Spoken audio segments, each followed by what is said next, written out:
नमस्कार दोस्तों। आज का जो हमारा लेक्चर है उसमें हम थोड़ा सा और आगे बढ़ेंगे। लास्ट लेक्चर में हमने त्रिभुज पढ़ा, क्या होता है त्रिभुज की भुजाएं, त्रिभुज के कोण, कोणों का योग और उससे जुड़े हुए जो और तथ्य थे वो सीखे। अब हम आगे बढ़े त्रिभुजों के अंदर ही, तो एक त्रिभुजों का एक बहुत अच्छा आइडिया था दो त्रिभुजों को कंपेयर करने का। अगर आपके पास दो त्रिभुज है तो उनको आप कैसे कंपेयर करेंगे या कौन कौन सा आइडिया लेके आएंगे दो त्रिभुजों के लिए। तो हमारे पास देखिए, दो त्रिभुजों के कंपैरिजन की बात है, त्रिभुजों की तुलना कहा जाता है इसे, त्रिभुजों की तुलना। अब ऑब्वियसली बात है, चीज़ों की तुलना हज़ारों तरीके से हो सकती है, हज़ारों हज़ारों तरीके। जैसे दो आदमी की तुलना आप सैकड़ों तरीके से कर सकते हैं। ये क्रिकेट, ये ज़्यादा अच्छा खेलता है, ये कम अच्छा खेलता है, ये फुटबॉल ज़्यादा अच्छा खेलता है, ये कम खेलता है, ये चेस ज़्यादा अच्छा खेलता है, ये कम खेलता है, इसकी आंखें ज़्यादा बड़ी है, इसकी आंखें कम बढ़िया है, इसके कान ज़्यादा अच्छे हैं, इसके कान कम बड़े हैं, इसने ये पढ़ाई में इतना होशियार है, ये कम होशियार है। तो हज़ारों तरीके हो सकते हैं दो आदमियों को कंपेयर करने के। वजन के हिसाब से, इसका वजन कम है, इसका वजन ज़्यादा है, इसकी लंबाई ज़्यादा है, इसकी लंबाई कम है, इसका रंग ज़्यादा काला है, इसका रंग कम काला है, ठीक है। इसके पैर में इतने नंबर के जूते आते हैं, इसके पैर में इतने नंबर के जूते आते हैं, ठीक है। इसकी उंगलियां इतनी हैं, इसकी उंगलियां इतनी हैं। अब समझ रहे हैं बातों को। सैकड़ों सैकड़ों सैकड़ों सैकड़ों तरीके हैं कंपैरिजन करने के। और जितने मैं बताऊंगा उससे कई ज़्यादा आप और बना सकते हैं, कुछ ना कुछ बच ही जाएगा कंपैरिजन का। आप एक और चीज़ पे और कंपैरिजन कर लेंगे। सर ये देखिए, ये सोता ज़्यादा है, ये सोता कम है, ये खाता ज़्यादा है, ये खाता कम है। ढेर सारी तरीके से आप तुलना कर सकते हैं। लेकिन फिलहाल हम त्रिभुज की तुलना के दो आधार रखेंगे, एक रखेंगे समरूपता, एक रखेंगे सर्वांग समता। समरूपता, सिमिलैरिटी। समरूपता जैसे नाम भी काफ़ी क्लियर है, समरूपता मतलब एक जैसा, सिमिलैरिटी। दूसरा है सर्वांग समता। नाम बहुत अच्छे लगते हैं, बहुत अच्छे नाम। सर्वांग, सर्व अंग समान, सर्वांग समता, कॉन्ग्रुएंसी। एक तो त्रिभुज जब एक जैसे दिखते हैं तो उसे समरूपता कहते हैं, है ना। सर्वांग समता में आता है कि जब बराबर आते हैं, एकदम बराबर, मतलब एक के ऊपर दूसरे को उठा के रखूंगा तो पूरा पूरा आएगा, ना कम ना ज्यादा, पूरा पूरा आएगा। तो समरूपता में आप इस आइडिया की बात नहीं करते, आप रूप को जाते हैं कि रूप एक जैसा है, मतलब जैसे एक बड़ा ताजमहल, उसका एक छोटा सा ताजमहल, तो ये समरूप हुए। जैसे मेरी एक बड़ी फोटो बना देते हैं, फिर इसकी छोटी फोटो बना दो, तो एक ही फोटो को आप बड़ी फोटो छोटा फोटो में डाल रहे हो। सेम फोटो को एक बार आपने बड़ा कर दिया और एक ने आप छोटा कर दिया, तो वो समरूप है, क्योंकि एक उसी छोटी फोटो में भी वही चीज़ें हैं जो बड़ी फोटो में है। तो समरूपता का आइडिया होता है साइज का मैटर नहीं होता, मैटर होता है रूप का, दिखने में एक जैसा होना चाहिए। यानी कुछ इस तरीके से चित्र की बात कर रहा हूँ मैं। जैसे ये त्रिभुज है, इस त्रिभुज के समरूप त्रिभुज ये वाला है। ये दोनों त्रिभुज एक जैसे हैं, छोटे बड़े हैं वो एक अलग बात है। ये जूम इन जूम आउट का आइडिया से जैसा है। जब आप किसी चीज़ को जूम इन जूम आउट करते हैं तो उसके कई साइज बन जाते हैं, लेकिन चीज़ थोड़ी बदल जाती है। आपने किसी फोटो को इनलार्ज किया, एक्सपेंड किया, कंप्रेस किया, छोटा किया या बड़ा किया, ऐसा करने से वो फोटो थोड़ी चेंज हो गई, वो तो वही रही, बस एक बार बड़ी हो गई, एक बार छोटी हो गई। तो समरूपता उसी चीज़ का आइडिया, बड़ा या छोटा कर दें, दिखने में एक जैसी होनी चाहिए, तो वो समरूप है। सर्वांग समता में आप इस पे विश्वास नहीं करते, दिखने में भी एक जैसी हो, साइज में भी एक जैसी हो, दिखने में भी एक जैसी हो, साइज में भी एक जैसी हो। यानी आपके जो दो ट्राइंगल है, जब इसको उठाकर मैं इस दूसरे वाले ट्राइंगल पे रखूँ, ट्राइंगल 1 ट्राइंगल 2, जब उठा के इसके ऊपर रखूँ, फर्स्ट वाले को सेकंड पे रखूँ, तो फर्स्ट वाला सेकंड को ढक ले, मतलब जैसे ही फर्स्ट वाले को ऊपर रखूँगा सेकंड वाला नहीं दिखेगा। फिर सेकंड वाले को फर्स्ट के ऊपर रखूँगा तो फर्स्ट वाला नहीं दिखेगा। मतलब दोनों एकदम बराबर है, क्योंकि दोनों एक दूसरे को ढक रहे हैं, एकदम ढक रहे हैं। क्योंकि अगर मान लीजिए फर्स्ट बड़ा होता, सेकंड छोटा होता, तो फर्स्ट ने सेकंड को ढक लिया, सही बात है, लेकिन सेकंड फर्स्ट को नहीं ढक पाता, क्योंकि छोटा बड़े को नहीं ढक सकता। अगर बड़ा छोटे को ढक रहा है, फिर छोटा भी बड़े को ढक रहा है, फिर छोटे बड़े नहीं हो सकते, फिर तो बराबर है। तो ये बराबर का आइडिया है। ये जो चीज़ें हैं, दो में फ़र्क है। यहाँ पे आपका जो ट्राइंगल दिख रहा है फर्स्ट एंड सेकंड, और यहाँ जो दिख रहा है, दोनों में फ़र्क क्या है, यहाँ समरूपता है या सर्वांग समता है। तो जो सर्वांग सम होता है वो भी समरूप होता है, क्योंकि जब दो एकदम बराबर होंगे तो दिखेंगे भी एक जैसे। तो समरूपता में सर्वांग समता भी आती है, क्योंकि सर्वांग सम है तो वो समरूप भी है, लेकिन समरूप है तो सर्वांग सम है ऐसा नहीं कह सकते। सर्वांग सम है तो समरूप जरूर है, क्योंकि जो दिखता एक जैसा है, साइज एक जैसा है, तो वो दिखता भी एक जैसा होगा, ठीक है ना। वो समरूपता के लिए जो हम चिन्ह देते हैं कि अगर ट्राइंगल 1 डेल्टा 1 नाम दे दिया, ये हमारा समरूपता का चिन्ह होता है। सर्वांग समता में हम जो चिन्ह यूज करते हैं वो इस तरीके का होता है, ठीक है। सर्वांग सम, समरूप, क्लियर हुआ। अब आप कैसे बता सकते हैं कि दो त्रिभुज एक जैसे दिखते हैं या नहीं दिखते। पहले समरूपता पे आते हैं, फिर सर्वांग समता पे आते हैं। सर्वांग समता में जो बात करेंगे तो मैंने कहा ना एकदम बराबर की बात करेंगे, कुछ भी कम ज़्यादा नहीं होगा, एग्जैक्टली बराबर, एग्जैक्टली बराबर, थोड़ा भी कम नहीं, थोड़ा भी ज़्यादा नहीं। समरूपता में साइज मैटर नहीं करता, शक्ल मैटर करती है, ठीक है। समरूपता चेक करने के लिए हमारे समरूपता के नियम जो है वो 3 नियम है, तीनों में से कोई भी काम कर जाए तो समरूप है। समरूपता के नियम तीनों में से या शब्द मैं के बीच में इस्तेमाल करूंगा।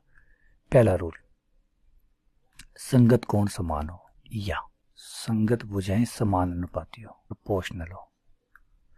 अभी इनके बारे में बात करेंगे डिटेल से, फिलहाल तो लिख लेते हैं।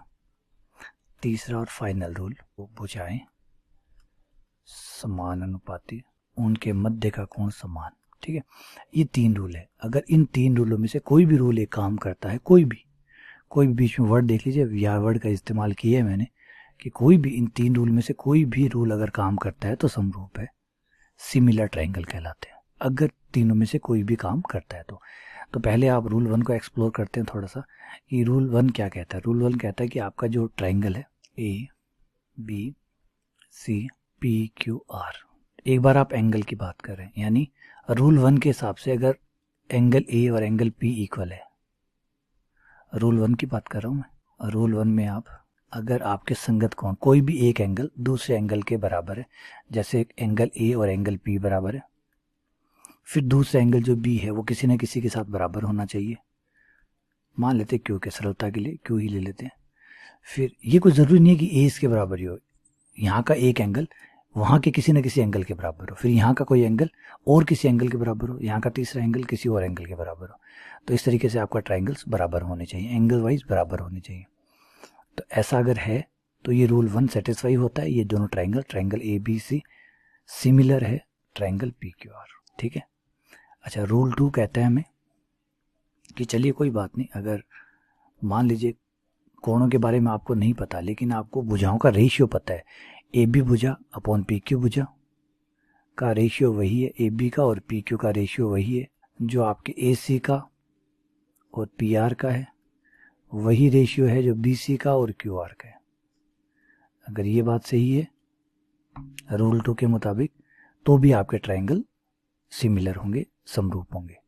रूल 3 कहती है कि भाई ठीक है, अगर आपको मान लीजिए तीनों भुजाओं का अनुपात के बारे में नहीं पता, 2 भुजाओं का रेशियो के बारे में पता है, जैसे इन्हीं को ले लेते हैं, AB एंड PQ बराबर है AC और PR, 2 भुजाओं का रेशियो जो है वो तो आपको पता है कि बराबर है, तीसरी भुजा का आपको नहीं पता, लेकिन उसके बजाय आपको एंगल पता है कि A और P बराबर है, तो चल जाएगा, कोई बात नहीं, A बराबर तब भी चल जाएगा। अगर देखिए भुजाएं भी याद रखिए, ऐसे नहीं कि भुजाएं तो आप ये 2 ले रहे हैं, इन दोनों के रेशियो ले रहे हैं, कोण यहाँ वाला ले रहे हैं, ये नहीं, तो जो 2 भुजाओं का रेशियो आप ले रहे हैं उन्हीं के बीच का ही कोण चलेगा। जैसे आपने इस भुजा के साथ इस भुजा का रेशियो लिया, ठीक है, अब दूसरी भुजा आप किसका रेशियो ले रहे हैं? इन 2 का। मान लीजिए अब आपने इन 2 का रेशियो लिया, अगर इन 2 का लिया तो इसके साथ इसका रेशियो, इसके साथ इसका रेशियो, तो ये वाले एंगल की बात होगी, ये एंगल बराबर होना चाहिए। जिन भुजाओं का आप रेशियो ले रहे हैं, अनुपात ले रहे हैं, उनके बीच का जो कोण है वो बराबर होना चाहिए। भुजाएं अनुपातिक होनी चाहिए, भुजाओं का अनुपात समान होना चाहिए, बीच वाला कोण बराबर होना चाहिए, तो इससे आपके जो ट्रायंगल है वो समरूप होंगे।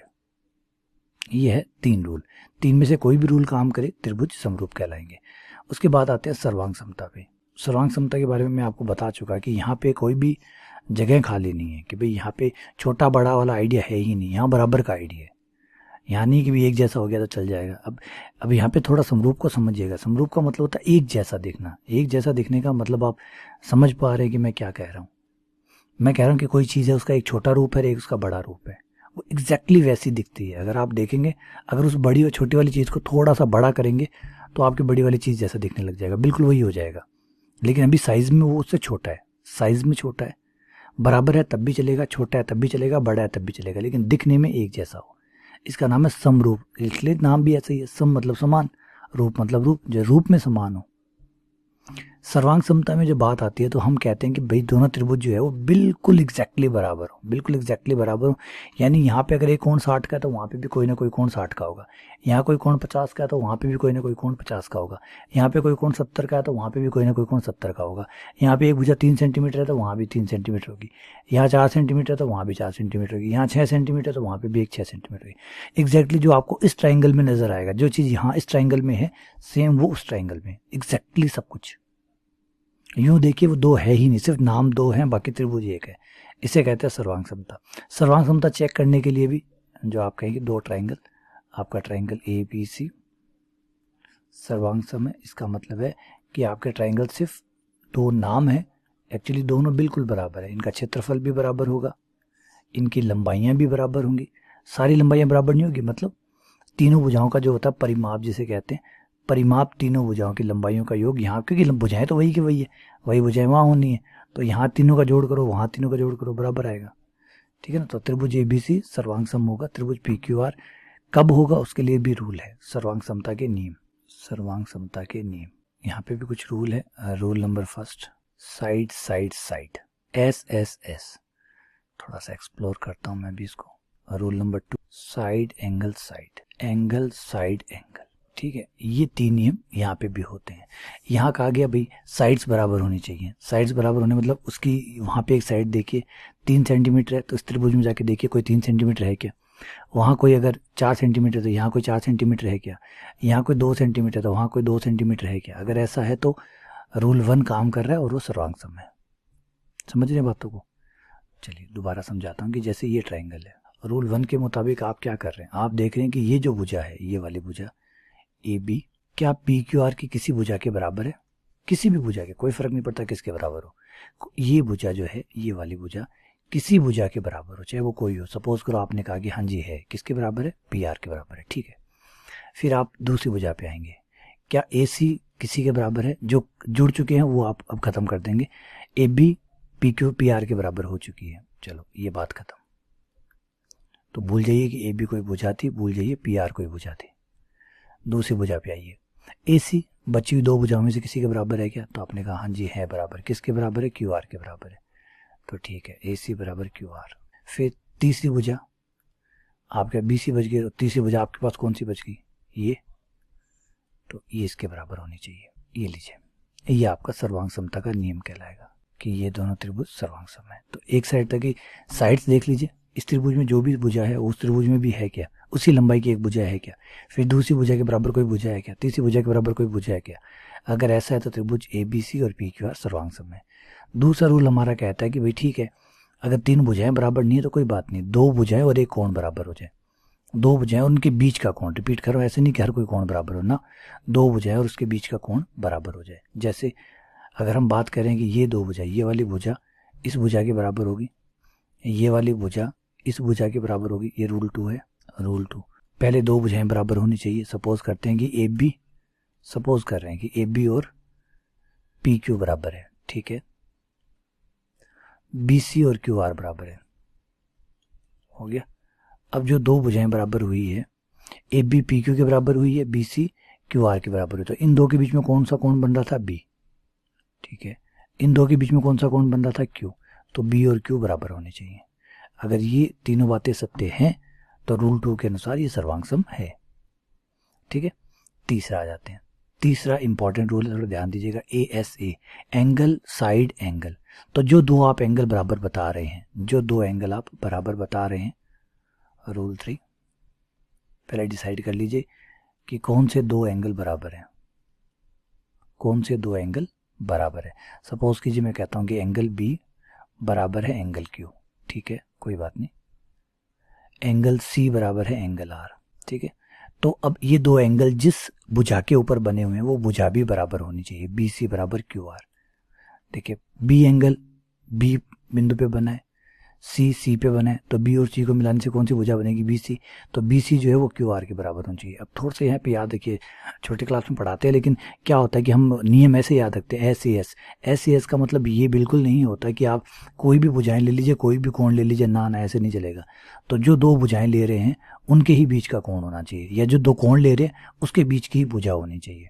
ऐसे बराबर होगा तो ही सर्वांग सम होगा। ऐसा नहीं कि भुजाएं कोण तो ये ले ली, भुजा ये वाली ले ली, ऐसे नहीं चलेगा कि ये कोण ले रहे हैं आप, ये कोण ले रहे हैं और भुजा ये ले रहे हैं, नहीं। जब ये दो कोण लिए तो यही भुजा बराबर होनी चाहिए, ठीक है ना। तो ये है सर्वांग समता का तीसरा नियम। अगर दो त्रिभुज सर्वांग सम हो गए तो भाई सब कुछ बराबर हो जाता है, सब कुछ बराबर हो जाता है। अब आप कहेंगे परिमाप, हाँ जी परिमाप बराबर है, क्षेत्रफल, हाँ जी क्षेत्रफल बराबर है।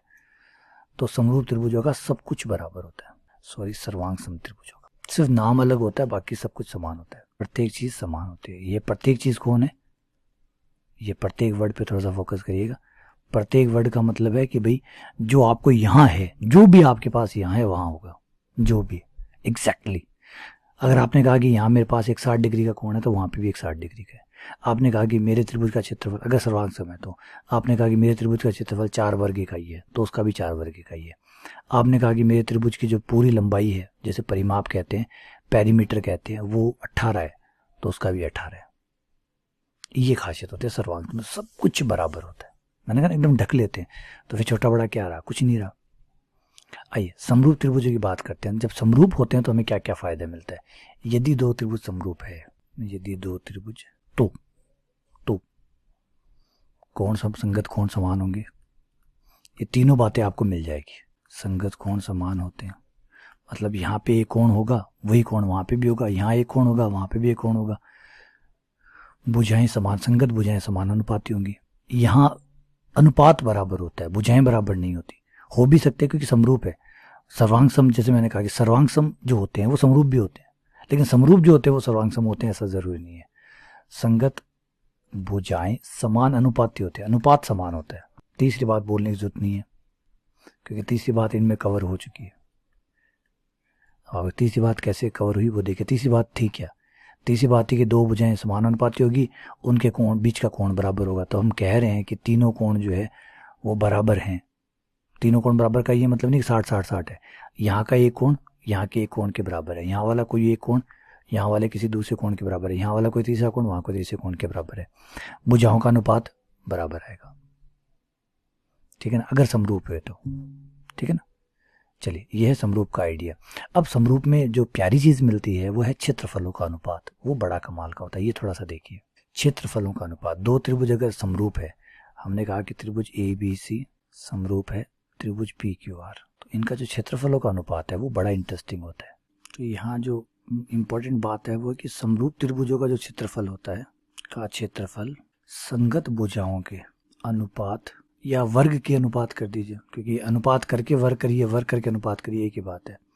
भुजाओं के वर्ग के अनुपात वर्ग के बराबर होता है। ये बहुत काम का रिजल्ट है, बहुत प्रभावी और बहुत इफेक्टिव टाइप से जो रिजल्ट जिसको हम कहते हैं वो ये है कि भाई आप देखिए किस तरीके से आप जोड़ रहे हैं। और ये भी आपको थोड़ा सा आगे और बढ़ाऊंगा, मतलब इसका एरिया और इसका एरिया, अगर दो त्रिभुज समरूप है तो उनका जो एरिया है वो उनके जो भुजाएं हैं, जो क्योंकि भुजाएं तो समान अनुपाती है, भुजाएं तो समान अनुपाती, मान लीजिए भुजा का अनुपात 2:1 है, तो जो त्रिभुजों का क्षेत्रफल होगा वो 2/1 के स्क्वायर के बराबर होगा, यानी 4:1 होगा।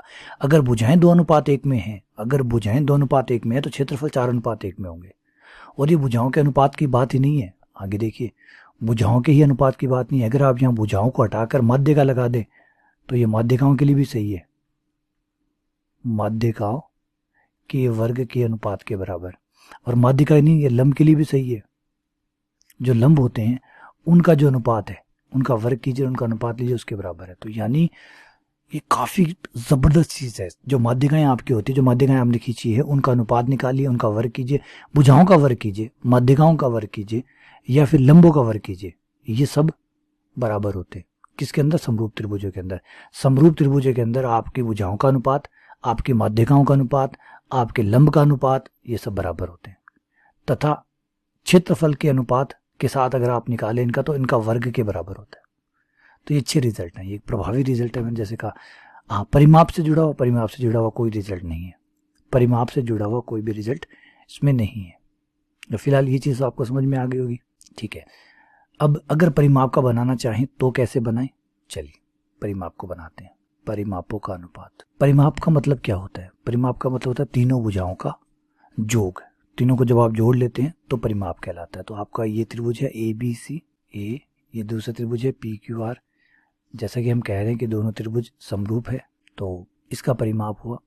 पहले तो समरूप है, इसका मतलब है कि AB/PQ बराबर होगा BC/QR। यानी यहाँ पे अभी मैं आमने सामने वाले ले रहा हूँ, आप जो भी जिसके अनुपात में है उसको ले सकते हैं।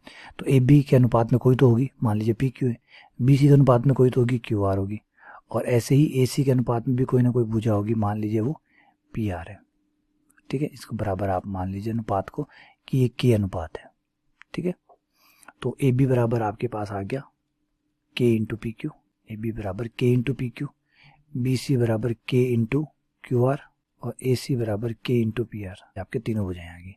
अब परिमाप निकाल लीजिए, त्रिभुज ए बी सी का परिमाप बटे त्रिभुज पी क्यू आर का परिमाप, ए बी सी का परिमाप बटा त्रिभुज पी क्यू आर का परिमाप। तो त्रिभुज ए बी सी का परिमाप, इन ए बी सी में तीनों भुजाओं को जोड़ दीजिए, A B plus B C plus P Q plus A C बटा P Q plus Q R plus P R. तो ए बी ये हो गया K into P Q, B C की जगह K into Q R, A C की जगह K into P R बटा P Q plus Q R plus P R. ऊपर से आप कॉमन ले लेंगे और कट जाएगा, के कॉमन आ जाएगा तो आ जाएगा के अनुपात 1। और के अनुपात 1 के किसके बराबर है? भुजाओं के अनुपात के बराबर। तो इसका मतलब परिमाप जो होता है वो भुजाओं के अनुपात के बराबर होता है। सिर्फ क्षेत्रफल जो होता है वो वर्गों के अनुपात के बराबर होता है। परिमाप जो है वो आपका भुजाओं के अनुपात के ही बराबर होता है। तो ये समरूप त्रिभुजों की कमाल की बातें हैं। एक तो है भुजाओं का अनुपात, वही होता है जो माध्यिकाओं का अनुपात होता है, वही होता है जो लंबों का अनुपात होता है, वही होता है जो परिमापों का अनुपात होता है। ठीक है, लेकिन सिर्फ क्षेत्रफल जो है, क्योंकि क्षेत्रफल भाई लंबाई इंटू चौड़ाई होती है ना, एक तरह से तो जो क्षेत्रफल होता है वो लंबाई इंटू चौड़ाई होती है, मतलब पूरा हिस्सा होता है अंदर का, तो वर्गों के अनुपात के बराबर है, इतना फर्क है। तो चलिए फाइनली उम्मीद करता हूँ कि यहाँ तक आपको ये समझ में आ गया होगा समरूपता और सर्वांग समता। ठीक है, चलिए यहाँ ब्रेक देते हैं और फिर आगे बढ़ते हैं। बहुत बहुत धन्यवाद, शुक्रिया।